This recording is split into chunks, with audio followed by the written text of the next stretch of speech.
Emmanuel, le chiffre, ce n'est pas un chiffre, c'est un nombre. Oui, C'est énorme. c'est plus que ça. Oui, c'est un Sois- symbole, c'est tout ce qu'on veut. Oui. 66 Oui. 988 000 habitants. Exactement. Nous sommes en France 66 988 000. C'est ce que nous dit l'INSEE dans son dernier recensement. Alors, elle est assez dynamique, la population française. Elle augmente de 0,4% par an en moyenne. Ça fait 237 000 nouveaux habitants chaque année.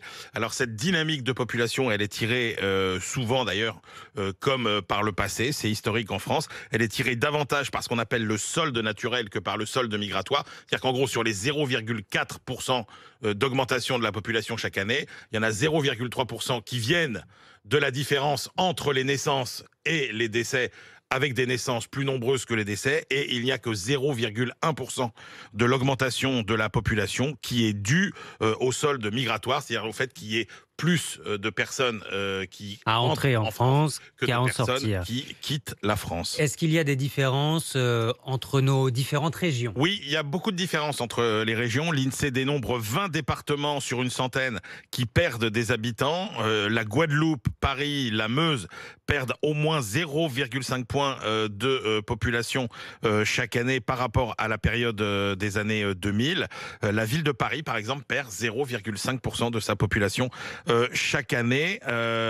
Alors, où est-ce que la population augmente le plus vite?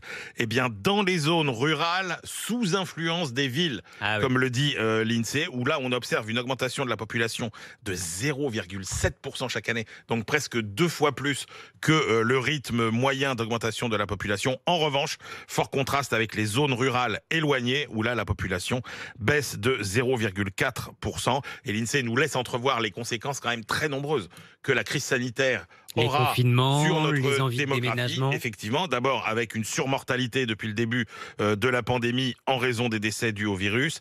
L'INSEE a aussi constaté une chute brutale des naissances. Il n'y a pas eu de baby boom à cause du confinement, mais plutôt un baby crack. Et puis le virus pourrait aussi avoir provoqué un réaménagement du territoire avec des gens incités à déménager plutôt donc vers les campagnes et les villes moyennes. Pas de baby boom, mais un baby crack.